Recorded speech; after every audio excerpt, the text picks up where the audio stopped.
I would like to welcome everybody on behalf of the Department of Geology, Geography, and Environmental Studies to one of the seminars of this semester. And I'm always very excited to introduce any of our speakers, but excited when I've got a colleague who I can be introducing who's going to be speaking with us. And we will be able to listen to Professor Mark Bjelland talk to us today about some work that he has been doing as part of a sabbatical last year, and also some ongoing work that he's doing. Professor Bjelland came to our department and to Calvin University, or Calvin College as it was then, in 2013. Previously, he was at Gustavus Adolphus College in Minnesota, and he came there by a very interesting pathway that I'm not going to say everything that he has done, because I want to leave him plenty of time to actually talk about his topic. But he has a background in civil engineering, if we go back to his undergraduate and master's days, and then also a master's in interdisciplinary studies from Regent College, and then a PhD in geography from the University of Minnesota. And so he brings a lot of different disciplines to his knowledge and to his understanding of geography. Let me just turn things right over to Mark at this time to be able to tell us about some of the more recent things that he's been doing as he looks at post-industrial spaces, the new city, and what was left behind. And at this point, Mark, you should assume lots of applause coming behind the names that you're seeing on the screen, and some visible applause. And I will invite people, if they're not muted, to go ahead and to mute yourself, and welcome, Mark. Well, thank you. I'm going to just get started by sharing my screen here. And there we go. All right. Let me just check. You can see a screen there. It looks good. And you can see it's the full screen with the post-industrial spaces there. It's got the title, and it's got a great city scene for us. Okay. All right. Well, over the past few days, as I've been thinking about this talk, I was wondering, why did I get interested in post-industrial spaces? Why do I enjoy these kinds of places? And I think a large part what it is that I grew up in Minneapolis in the shadow of the Minneapolis-Moline tractor factory in South Minneapolis. And so one of my earliest childhood memories are these dark brick factories and always waiting for trains. We had a lot of railroad tracks in our neighborhood, and so we were always waiting for these long trains. In the 1970s, that factory was bought out, a hostile takeover, and it was shut down. And some of my friends have grandparents who lost their pensions in that buyout, and there's a lot of bitterness still around about that. So maybe that's what got me interested in post-industrial spaces. Or maybe it was when I was a teenager, with my friends, we used to love to explore the derelict old mills along the Mississippi Riverfront in Minneapolis. And they had tunnels and caves. We would go spelunking in those caves. Many of them were industrial caves carved for various industrial purposes. Then when I was a civil engineer, I spent a lot of time cleaning up polluted factories and old industrial sites. And I also started noticing how beautiful some of these old industrial buildings were. So maybe it was that. And then when I got my PhD in geography, what I focused on was this concept of recycling the old industrial city. So in my spring 2020 sabbatical, I did archival work and field work in Chicago and Minneapolis. And I'm just in the early stages of a book project. And the book project is this idea: post-industrial spaces, the new inner city and what was left behind. So because this is an early stage in this project, I'd love to hear your feedback, your questions, your suggestions. So, okay. So as American cities have undergone deindustrialization, as economic change has made things obsolete, what's been left behind is a lot of empty industrial land. This is a photo of Minneapolis. It's kind of fuzzy. It's from the early 1990s.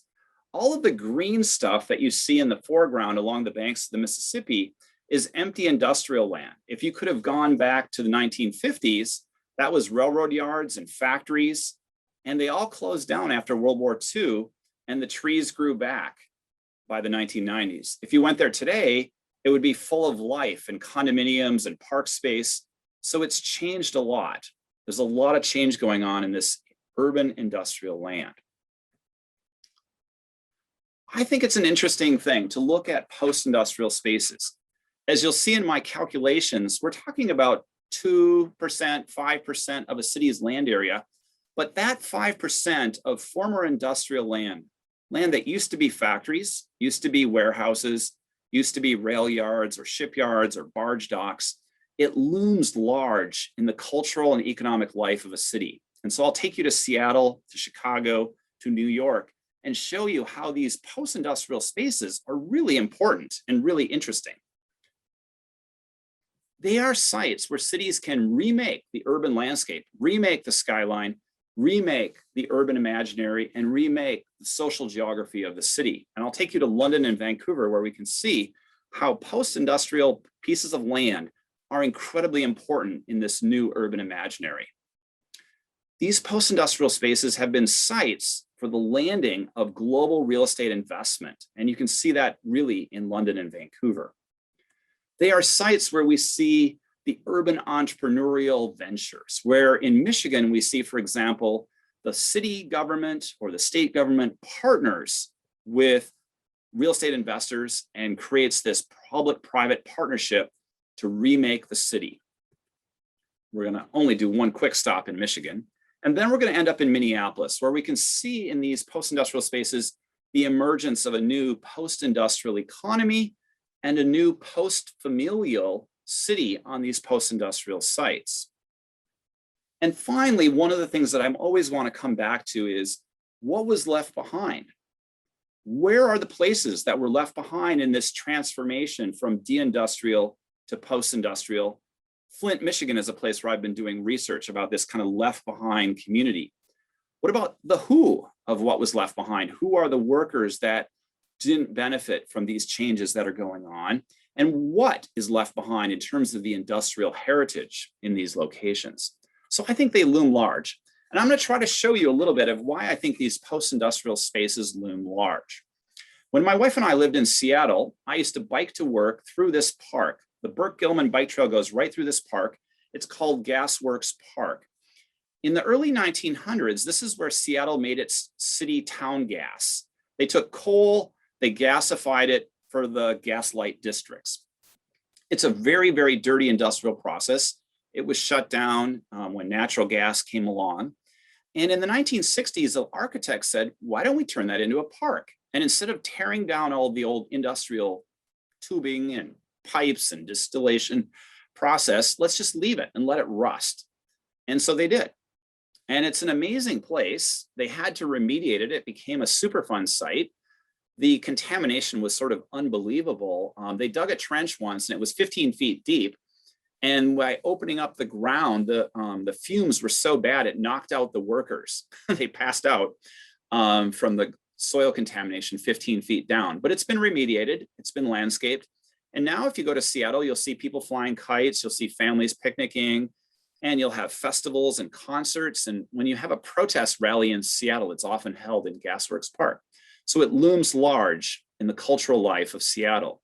It's also a site where a number of movies and TV shows have been filmed. The Amazing Race has been had the starting line and the finish line in Gasworks Park. And if you look, and I'm going to point here now, if you look with my laser, can you see that?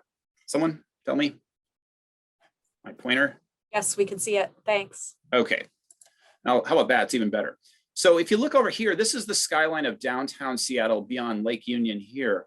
Well, there was a warehouse and light industrial area on the south shore of Lake Union over here to the downtown. Well, that is where Amazon has made its tech campus on a multi-block area of South Lake Union. So this, again, another industrial space, post-industrial space, that's now the center of the tech economy with Amazon. Moving along to our beloved city of Chicago. Chicago was a meatpacking city. And in the meatpacking district of Chicago in the West Loop, if you look carefully now in the old Fulton Market district where the meatpacking used to go on, you'll see things like, oh, Google. In an old industrial building, this is where Google has set up its Midwest headquarters, and you'll see all kinds of upscale restaurants and upscale boutiques. And what you won't see is meatpacking in the meatpacking district in Chicago, in the Fulton Market District. Or going over to the other coast, to New York City, across the East River into Brooklyn, some people tell me that this is one of the hippest places on the planet. This is Domino Park, and it's named for the Domino sugar refinery that you see here, this hulking brick building. And that was the largest sugar refinery in the world in its day. A developer has purchased this and has turned it into an industrial ruin and large urban redevelopment project. It's an art space, it's a park facing Manhattan skyline, and it's one of the hippest places in the world because it's so cool, it's so artsy, it's so industrial chic. And high-rise buildings are rising up behind it away from the waterfront. Well,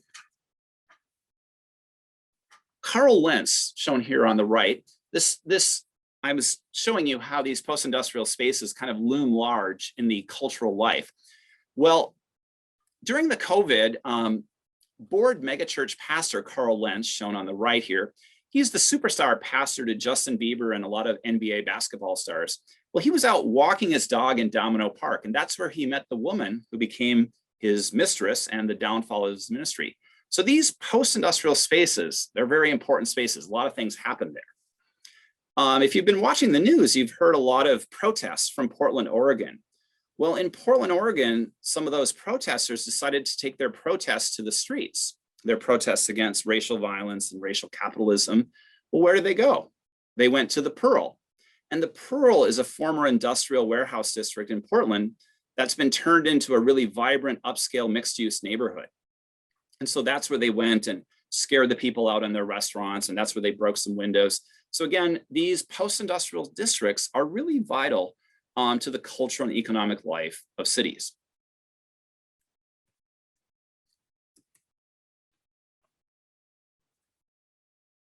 All right, let's get on board our travels and let's go on a trip. And I'm going to show you some of these post-industrial spaces. We'll make some short stops in London, and then we'll go back and end up in the Midwest.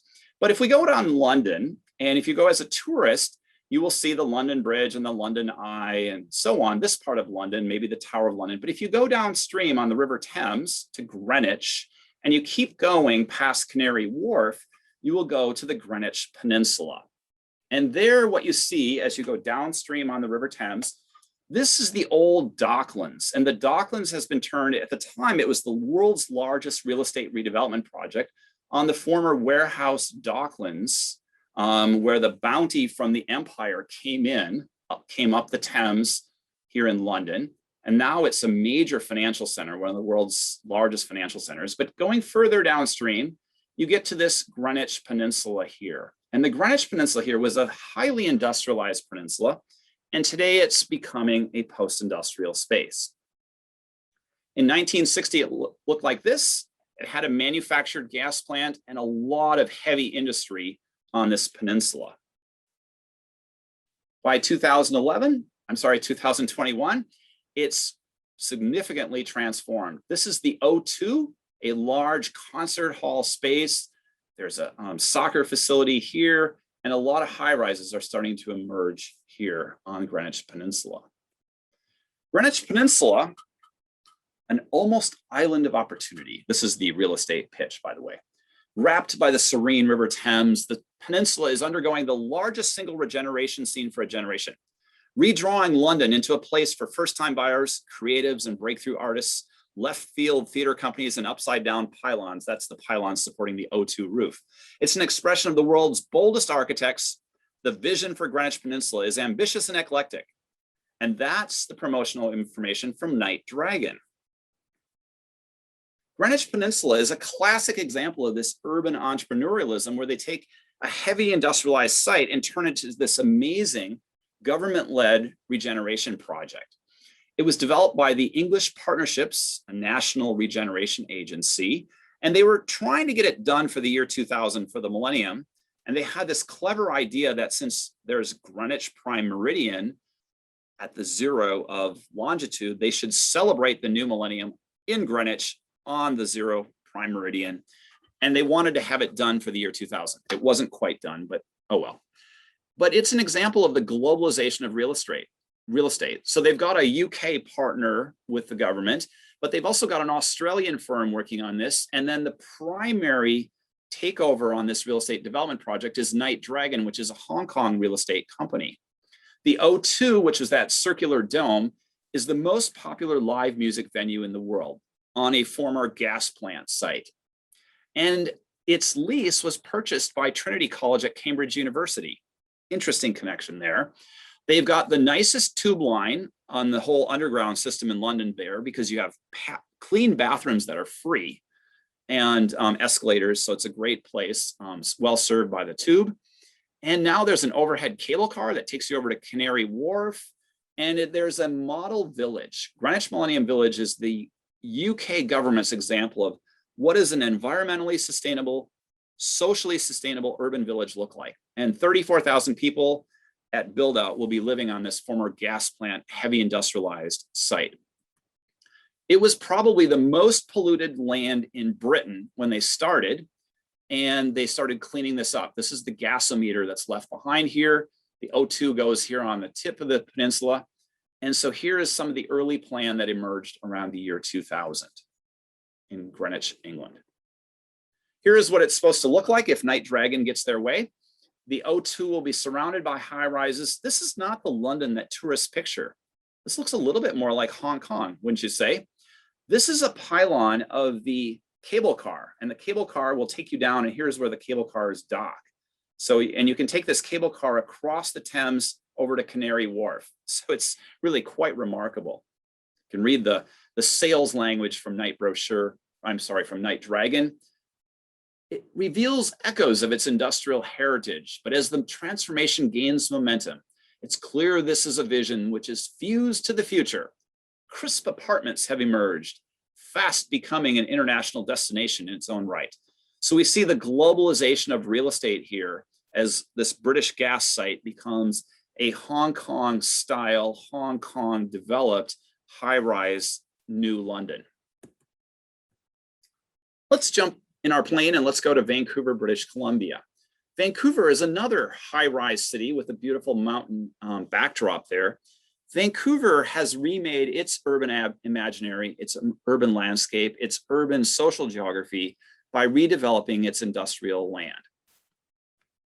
Here's a map I created of rezoned former industrial sites, where these are pieces of land where they've changed the zoning from industrial to commercial or to residential. Those would be the primary choices. And you can see a heavy concentration right in here. This is actually the downtown central business district of Vancouver. This is the Fraser River in here, and this is Burrard Inlet. If we do a density function, as all of you GIS whizzes know how to do, in GIS, we can compute the density of sites per square kilometer. And the overwhelming density of rezoned former industrial sites centers around this little waterway. This waterway is an estuary, and it's called False Creek. Not a real creek, it's an estuary. But you can see how wrapping around that estuary is a very high density of rezoned former industrial sites. Vancouver's heavy industry past was actually focused around that estuary, False Creek. The blue outline, if you look carefully, you can see this blue outline. That blue outline is the former shoreline prior to human intervention. And the area that's shaded green on this aerial photograph is filled land that was filled with garbage and other waste, well, industrial wastes, to create land along the waterfront. And so this is where the railroads came in. And so you had all kinds of heavy industry. This photo is from False Creek in the 1930s, extremely polluted. It's the heart of heavy industry in Vancouver is along False Creek. And most of it was built on garbage, literally 20, 25 feet thick of garbage to create this land, and industrial waste mixed in with that garbage, like toxic coal tar waste mixed in there. So that's industrial Vancouver, but it became post-industrial over time. So here we have a zoom in on this False Creek Basin and all the artificial land that was created with garbage fill. And over time, the city has been redeveloping that industrial land. In 1972, the city owned the land along here, and it was used for gravel storage, concrete crushing, these kind of bulk commodity storage. And the leases were expired, and the city said, we're not going to renew the lease. We're going to redevelop it for housing and commercial, South False Creek. Then in 1986, they had a World's Fair, and they cleared the industry from this area. And that was the site of the 1986 World's Fair. Then the Olympic Village for the 2010 Winter Olympics was located right in here. And so they've used these big events to remove the industry, clean up the pollution, and redevelop the area all along False Creek. This area has still some industry left, although a lot of this is like movie production, live work type spaces in there. So here is what Vancouver looked like in 1978. It's skyline, and that's False Creek over in here. This is looking straight east. And here is what it looked like by 2003.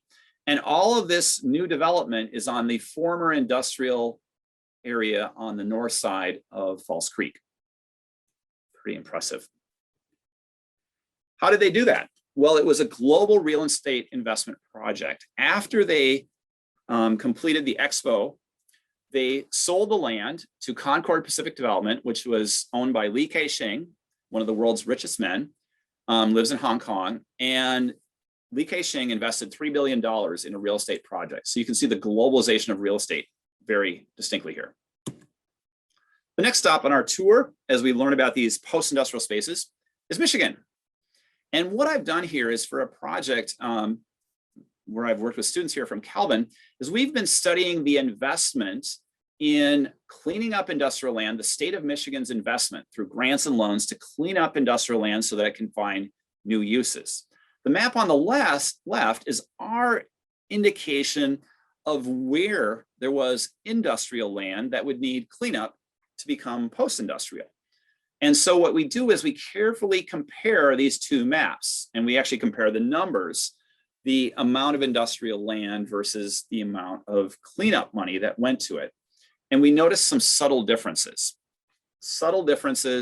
between these two maps. Places that have bigger circles on the right than they had on the left. This is where I wish we were live so we could actually talk about this. Well, what I notice, what's distinctive is this one right here. Traverse City was not a huge industrial center, but it has attracted a lot of the industrial cleanup, pollution cleanup grants and loans. If you've been to Traverse City, that city has been remade in the image of tourists from all around the Midwest and from further afield. Another place that you might notice is both Lansing and Grand Rapids have bigger circles in terms of public investment on cleaning up industry, polluted land, than they had in terms of a legacy.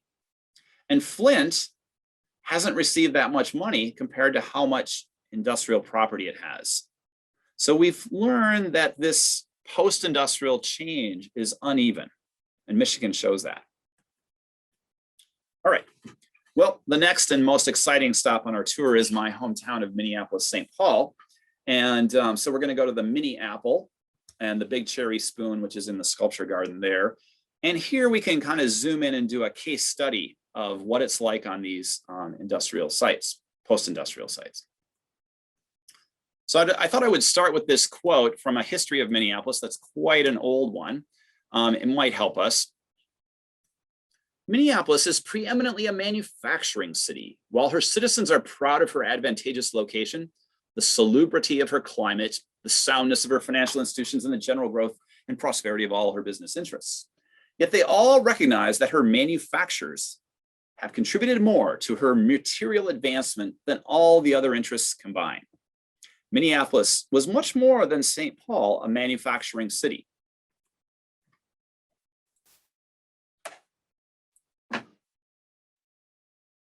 So what I've been working on is using land use maps in GIS and trying to figure out where was industry and where is industry and where has land gone from industrial use to new uses? So here's a map of Minneapolis on the left, City of Lakes, and here's St. Paul on the right. And this is the Mississippi River that flows between them. Got a scale map so you can get a sense here. The downtowns are 7 miles apart. This is downtown Minneapolis right here. And this is downtown St. Paul right here. The purple is the LRT, the light rail transit. This line is going out to the southwest suburbs. This one goes to the airport this way. So you've got 2 main light rail lines that have been in place the longest. And the third one is actually just under construction right now. The industry in 1984 was the areas in blue, and then the areas in green are areas that are no longer industrial as of 2016. And you can see there's kind of a pretty strong relationship between the light rail and where land is going out of industrial use and going to non-industrial uses.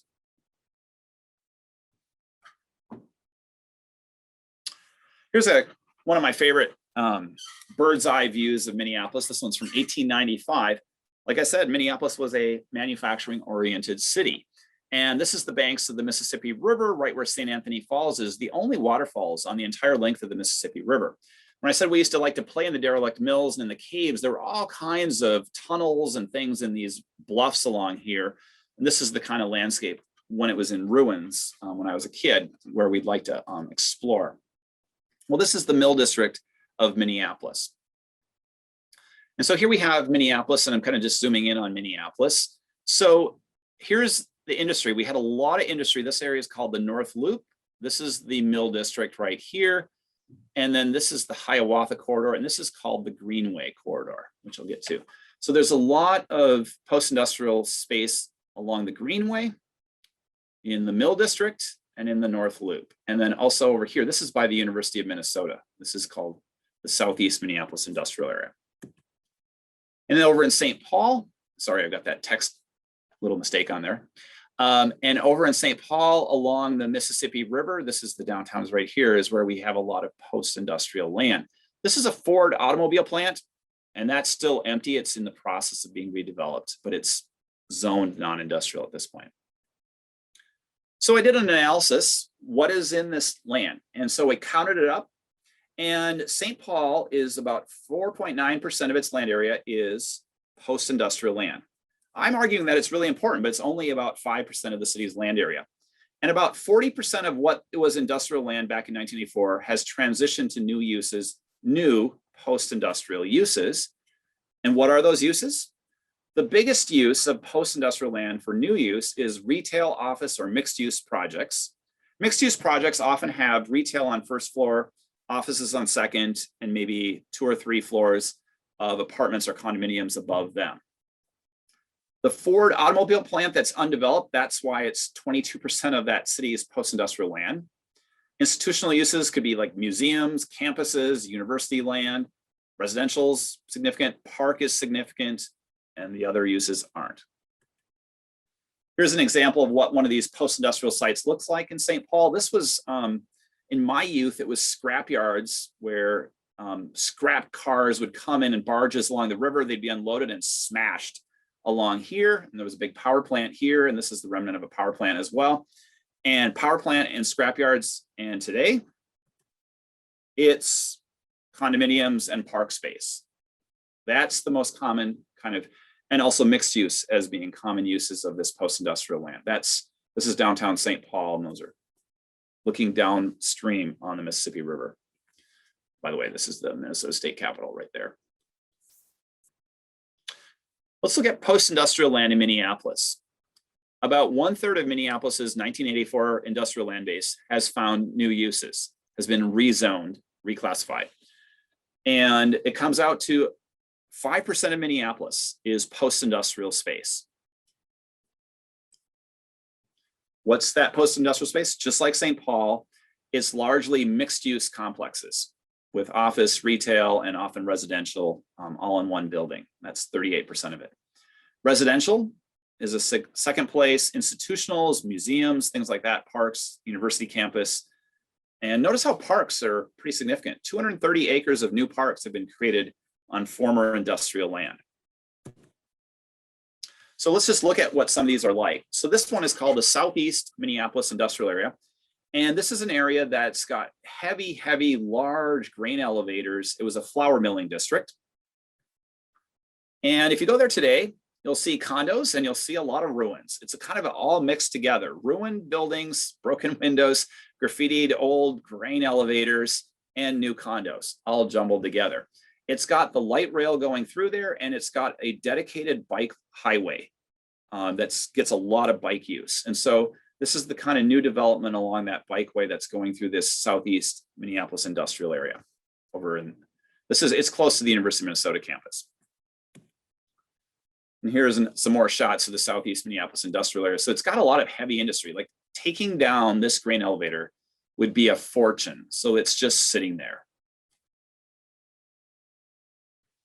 Okay, this is actually closer to where my wife and I have lived, and really close to home for me, at least growing up it was.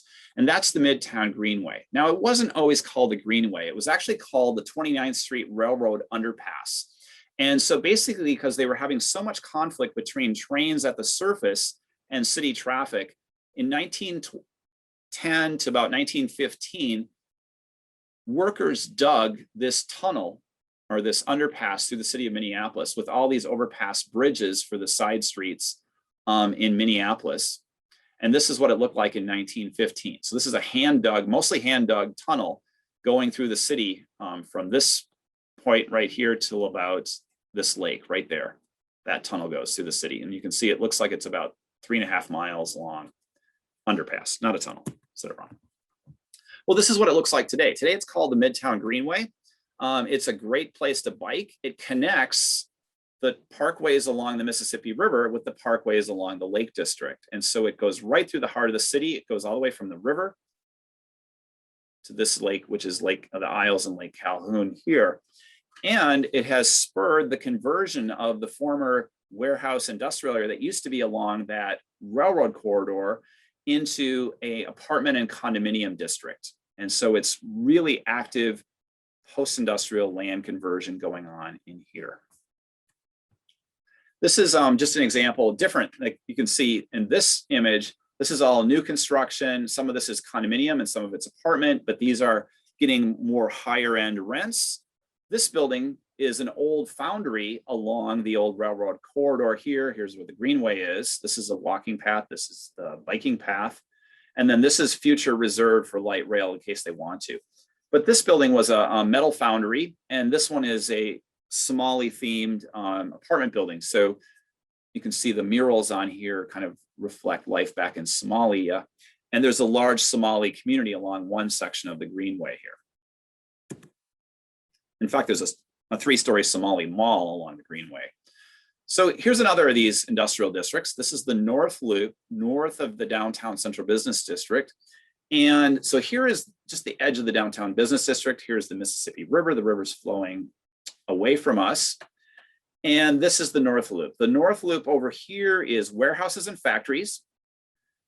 And over here is rail yards and more factories and more rail yards and more factories. This is the North Loop right in here. Okay. And the North Loop still has some of the railroad lines through there. You can see this is an old warehouse. You can see new construction kind of blending with the old, but new residential construction. And it has a great bike highway called the Cedar Lake Parkway bikeway that goes through here, bike commuter route. And this is kind of a street scene inside the North Loop. This used to be a tractor factory, an International Harvester tractor factory, this building with the tower. But now you can see there's decks because these have been converted from tractor factory to condominiums. This was a glass factory. It's now condominiums. In fact, all of these buildings are either mixed use or residential use, but it still has that kind of industrial feel about it. A lot of people who live in the neighborhood have dogs, and so there's the North Loop dog poop, and it has an important reminder that you all should read if you have dogs. This is kind of just a typical streetscape where you have a mixture of some older buildings in the background. This is an old Cremet pasta factory, some other older buildings, and then new construction filling in, especially where there were railroad yards that have been filled in with new construction. A very young population in the area and a lot of dog walkers. So the North Loop Riverfront, right along the Mississippi, used to look like this. And this was a gas plant, a smaller gas plant.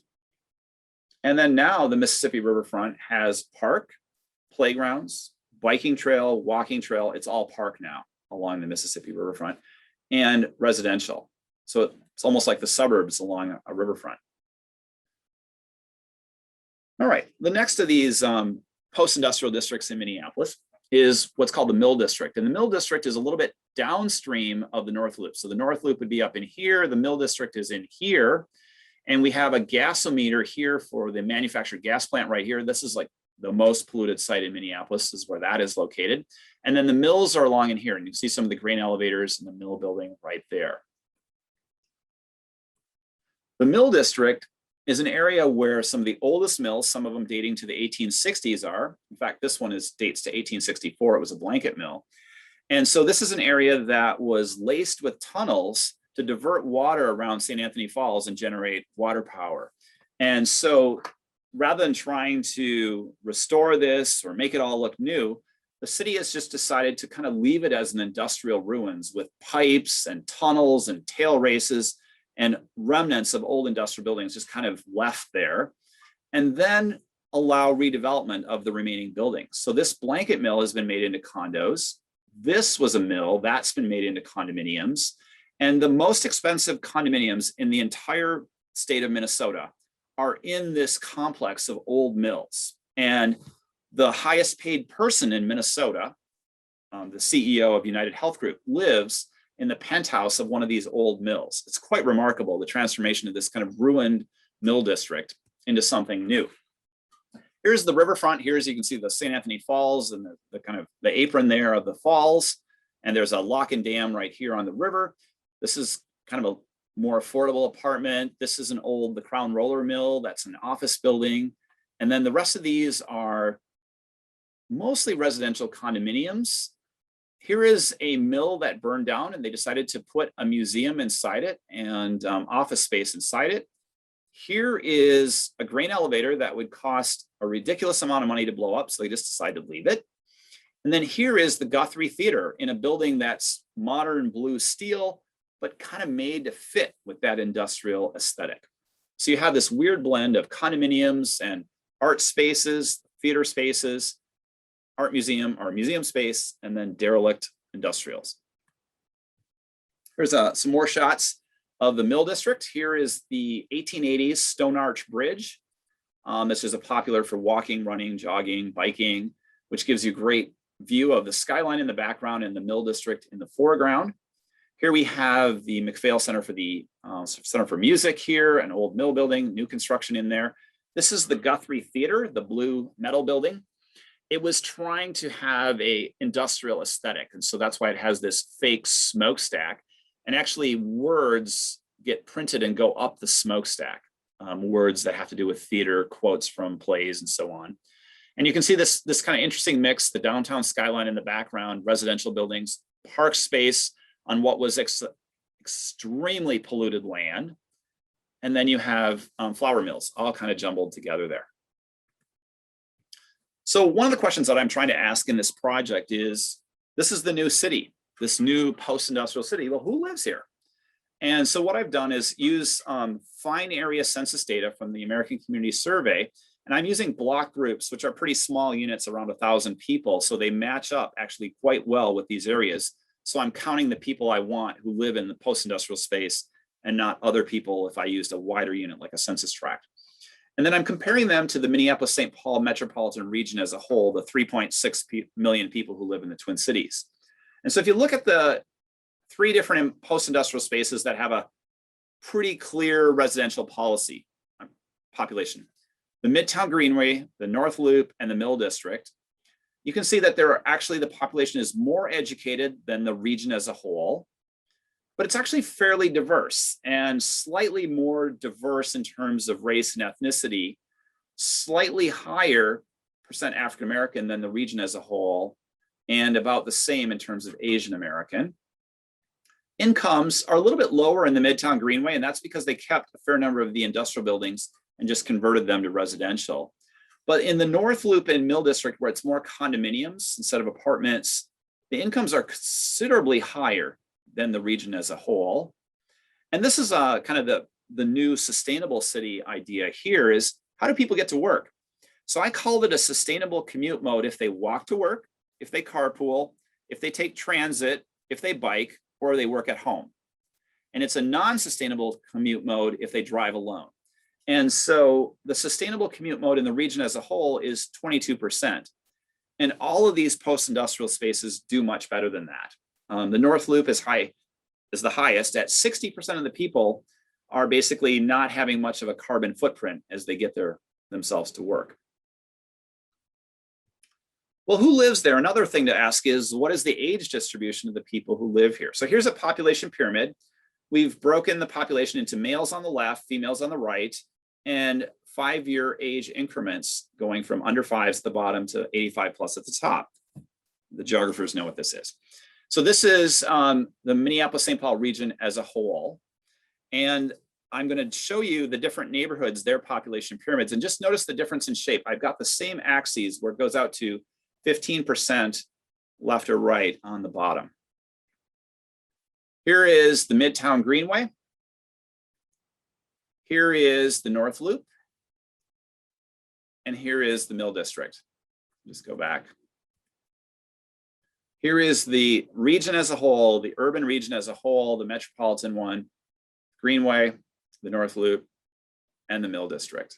And so what I notice is a real preponderance of 25s to 34-year-olds, young adults. And remember, this is a very educated group. So this is where you college graduates, where you're going to end up, maybe in neighborhoods like this, in a post-industrial district like Minneapolis's Mill District or its North Loop or Greenway neighborhoods. But I also notice I'm saying it's kind of a post-familial because we've noticed here there's a real absence of children, especially, this one is even less, fewer children in these districts. And I've got a project that I did in Vancouver, where in Vancouver, we looked at actually the fertility rates of people that lived in the post-industrial city. And even over their life course, we seem to see that this is kind of a new city where the fertility rates are quite low. People who, they're very preoccupied with all the things that are going on in a neighborhood like this, which brings me to this slide. This map was created by one of my students at Gustavus Adolphus. He was intrigued with like, where is the most hip place in the Twin Cities? And so what he did is he took a directory from the City Pages, which is a Village Voice type publication in Minneapolis.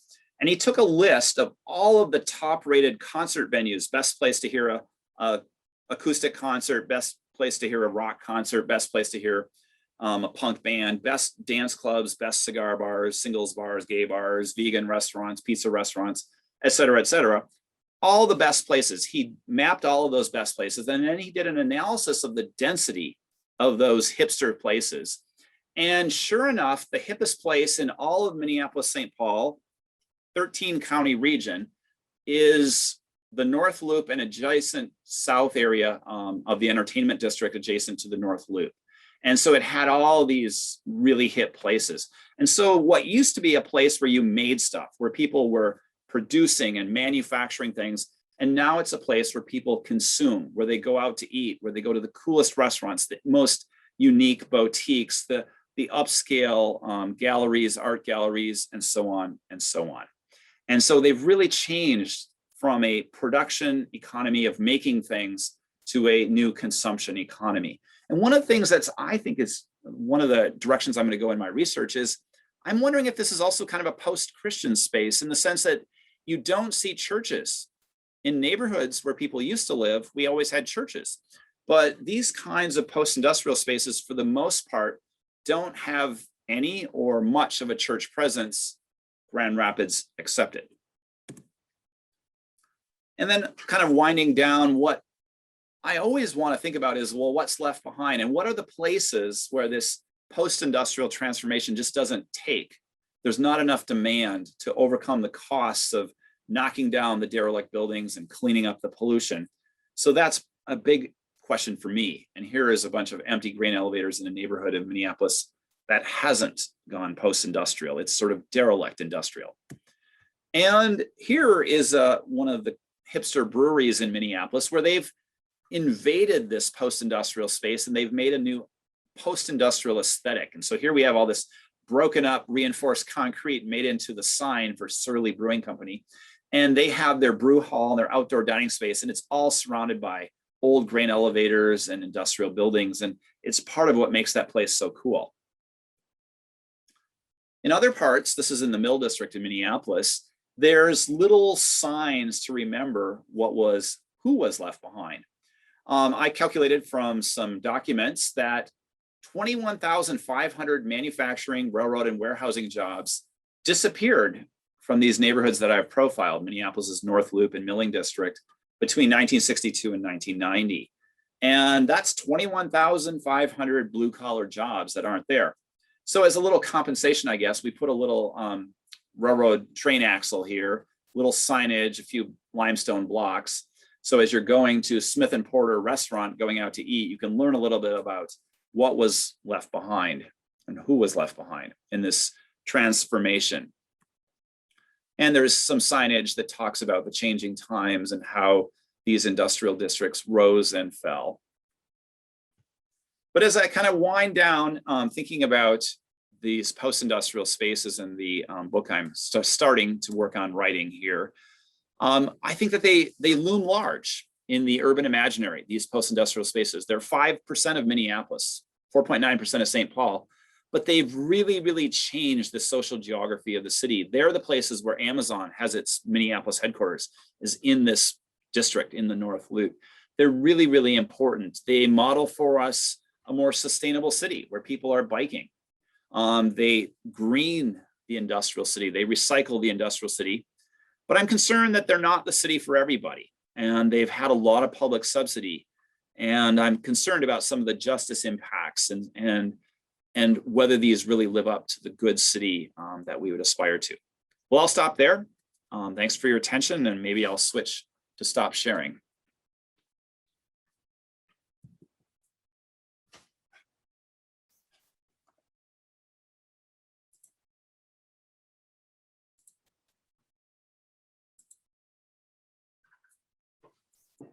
Well, thank you very much, Mark, for taking us through that. And for the videos you can see, I'm sure people are clapping and cheering.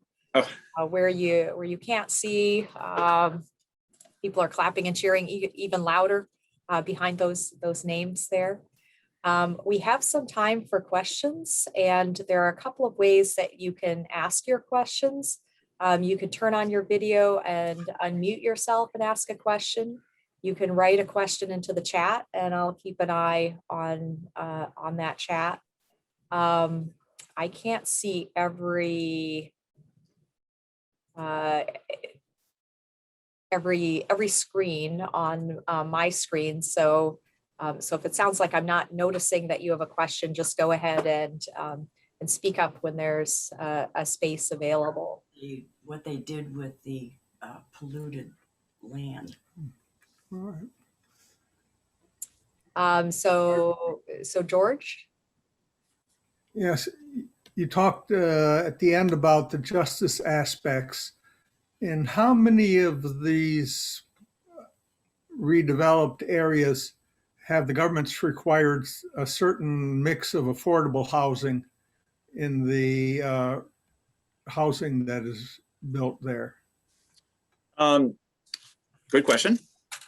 In London, that Greenwich Millennium Village, it's 1/3 of the housing is mixed, is key workers and social housing. So about 1/3 there. In Vancouver, it's 20%. In Vancouver, they have an inclusionary zoning requirement. If you build over a certain number of units, you have to provide 20% to a non-market provider. And so you could turn over 20% of your units to like a co-op or a nonprofit housing provider that would manage those units at their rates, whatever those are. In the US, not so much, not as common, that kind of inclusionary requirement. Yeah, I think in Grand Rapids, some of the rezoning has included requirements for a certain percentage of mixed use or mixed income housing in the developments. Now, I could be wrong here. My understanding is that inclusionary zoning, where you require the developer to build a certain number of affordable units, is actually illegal in Michigan. Oh, And maybe it's, yeah, maybe it's and that you can get financing, government financing if you do that. I mean, yeah, you can get low income housing tax credits, but if the city was to require them to build low income, that would be illegal. There's a state law against that. But what we do have in Grand Rapids is the Grand Rapids gives a lot of money out for converting industrial land to housing, and they will give you more. They have an incentive if you provide affordable housing. So but they haven't, the last I heard, which was a year ago, they hadn't had anyone take them up on that incentive. But there is a lot of affordable housing being created in Grand Rapids through the low income housing tax credits program. But most, like in the Mill District in Minneapolis and the North Loop, it's very upscale. And as you can see, like the median income was 148,000. I think that's higher than Ada. And this is old factory sites. Yeah. Mark, yeah, this is Ellen. I'm sharing George's computer. I'm just curious, what do they do with that soil that is so terribly toxic that men would fall over in a faint, by digging into it? What do they do with it? How do they detoxify it? This site that was the empty site at an aerial photo I showed, I think it was my third slide. On that site, they actually had to dig down about 25 feet to bedrock and actually remove all of the soil that was contaminated down to the limestone on the bottom of the site. So you have so that's a good time to do underground parking, right? A lot of these sites get very high-rise type construction with underground parking. And so they often deal with it at that point. And a lot of it gets excavated. Some types of contamination, you can send it to an asphalt plant and it gets incorporated into asphalt. Sometimes it gets used as daily cover at a landfill, a municipal landfill.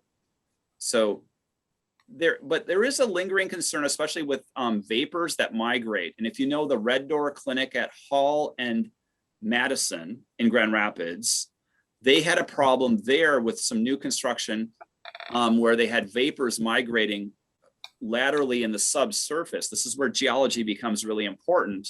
And they had toxic vapor migration into the buildings from contamination adjacent to the buildings that was in the subsurface soils. And so they had to mitigate that with vapor collection systems. Okay. Mark, you've been heading into this question that came in the chat from Barbara. Is there ongoing testing of soil, air, and water on some of these sites?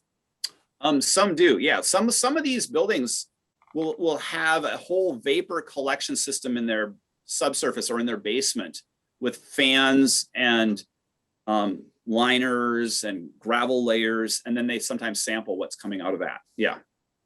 And wells, a lot of these sites, you'll see little, monitoring wells in the middle of the parking lot or that kind of thing. Yeah. So there's work for environmental geologists, there's work for environmental scientists in making this post-industrial transformation. There's jobs for you students.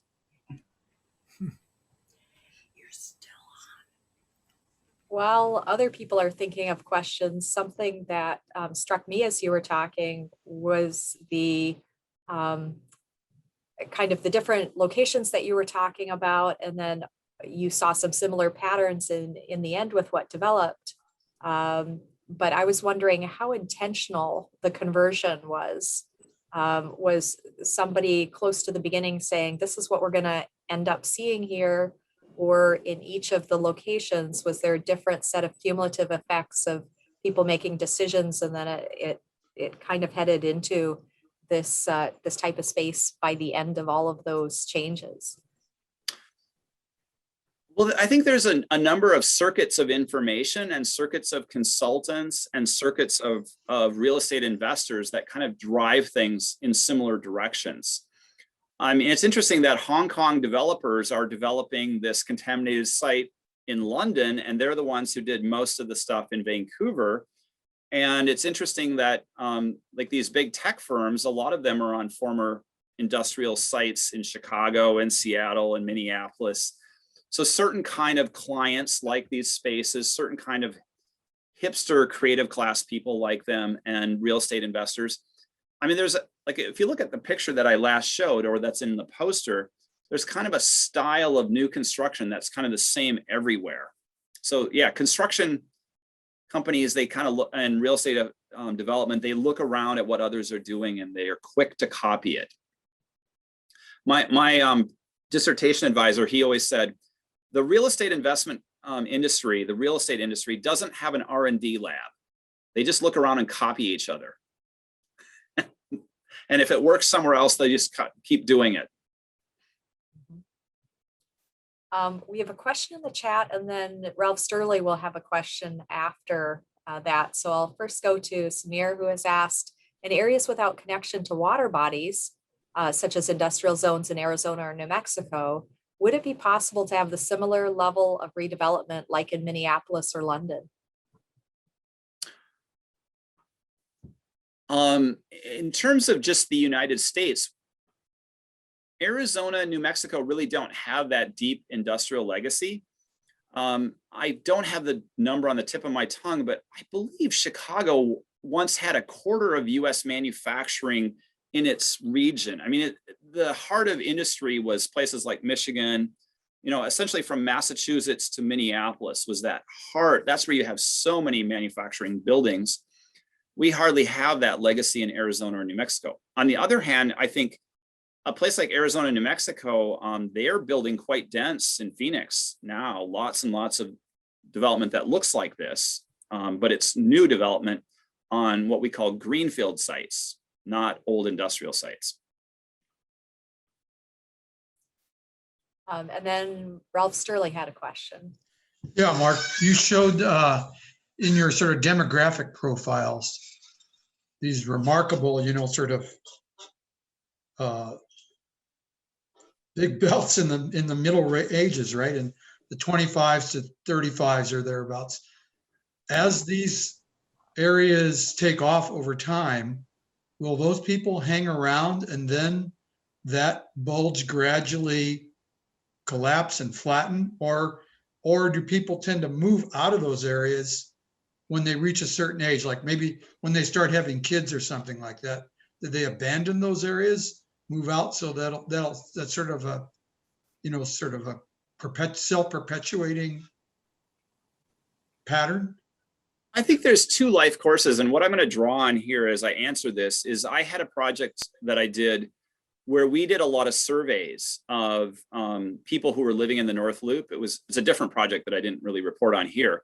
We interviewed a lot of people about where they moved from, where they were moving, and kind of, did they see this as a place to be in your 20s and then you move to the suburbs when you have kids?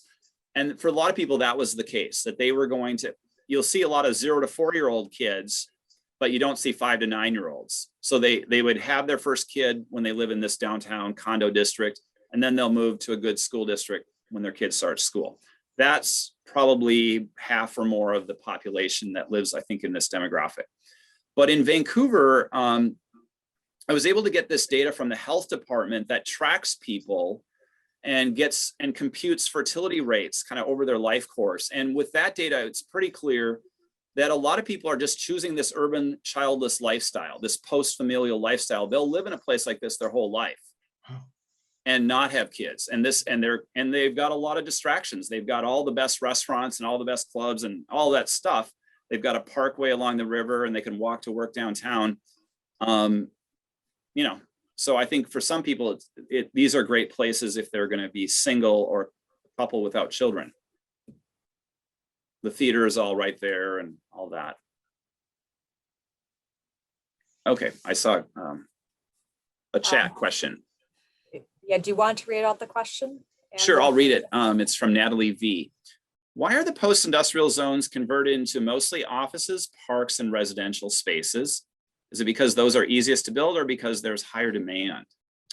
Well, all of these projects are coming out of the private for-profit real estate investment community.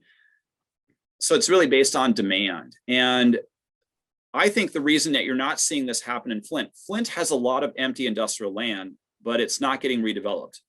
And the reason why is there aren't any jobs in downtown Flint. There are a lot of jobs in downtown Minneapolis. There's a lot of jobs in the financial district in London. There are a lot of jobs in downtown Vancouver. So the idea that you can take industrial land, redevelop it, and then now people can live and walk to work is very, very attractive. So I think proximity to a lot of downtown jobs is driving a lot of this. And so that's why the offices and residential. And then the parks, yeah, the parks are, I think it's amazing that these industrial spaces, a lot of them are linear because they were along railroad lines. And so it's really a chance to create greenways for sustainable bike routes and things like that. So that's why they're great for parks and linking things together. And I'm seeing another question. Do many people really bike in Minnesota in the winter? Yes, Minneapolis of the bigger US cities, I believe is the first or second highest rate of bike commuting in the United States. Portland and Minneapolis fight for first place as the best bike city among the big cities, among the big 100. College towns like Davis, California, of course, have higher bike rates than Minneapolis can do. But actually, you'll see a lot of bike commuters year round there. And you generate a lot of heat as a biker. And people bike year round in the Netherlands and Sweden. And so there's a real embrace in Minneapolis of being northern, you know, saunas and winter biking and all that kind of stuff. So yes.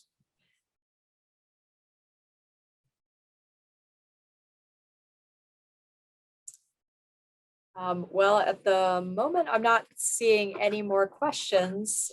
So I think I will officially thank you and end, but then people who want to continue to kind of informally talk can stay on Zoom afterwards, and we can continue some of that informal conversation.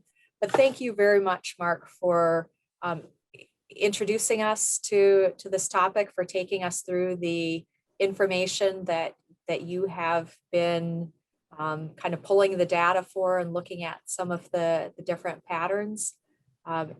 It sounds like a very interesting project that you're continuing to work on. So I'm looking forward to when your book comes out. I know that may be a little while yet. That'll be a while. You know, and you had invited people to ask you questions or give you comments as you're in the middle of this work. So people can still get in touch with Mark at his email address or contact him, talk to him after class if you're in one of his classes. But I'd like to invite everybody to give a round of applause for Mark and for his presentation now in whatever your virtual way is.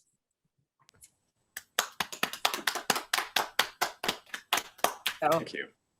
you have to multiply that sound by 100 times or so to really get the full effect of that. I appreciate that. And then people who want to informally talk or ask a few more questions are invited to just stay on Zoom and go ahead and unmute yourself and start those conversations. I'm just gonna say hi to Natasha because she's a former student of mine. Haven't seen her in a long time. Hi. Yeah, it has been a while.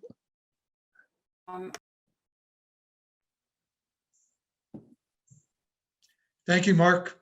Thanks, Ralph. Good questions. And Lee, are you Alexandra's dad? Put your leg down.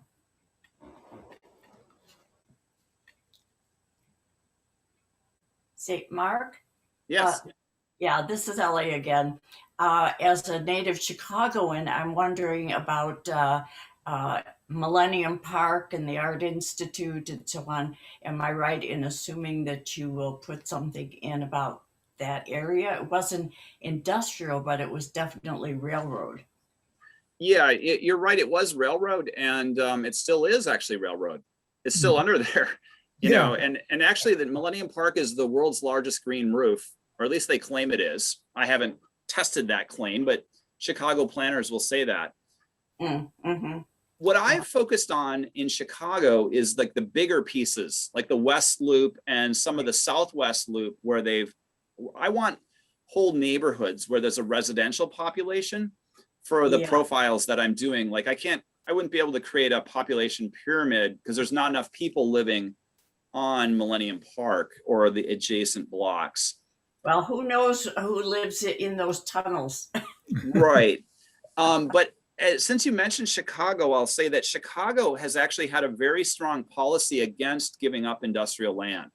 Chicago surprisingly doesn't have a lot of post-industrial land because they have this self-image that they're the city of big shoulders. We're a manufacturing city, so they don't want to give up manufacturing land, even though the moment they did, you'd have real estate developers knocking down their door to build condos on it. Right. So it's a kind of interesting case because Minneapolis has been willing to embrace a post-industrial future more than Chicago has. Interesting. And Vancouver is promoted, they don't hardly have any land for anybody to have like a car wash or a taxi garage because they've given up so much of their industrial land because it's so valuable. And the rents are so high. Yeah. Okay, thanks, Mark. Yeah.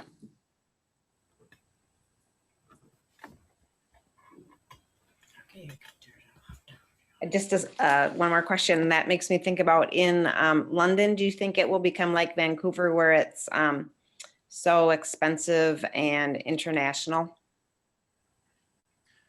Yeah, it would be very interesting to see who's going to buy all those condos that Night Dragon is putting into Millennium there. The first round, I did actually interviews with people and a survey with the people in the first round of Greenwich Millennium Village. And at that point, it was mostly locals who were living there. But now if you're starting to build all these condos in London, high rise, and it's a Hong Kong developer, I wouldn't be surprised a lot of Hong Kong people are getting their money out, because of things that are going on in China geopolitically.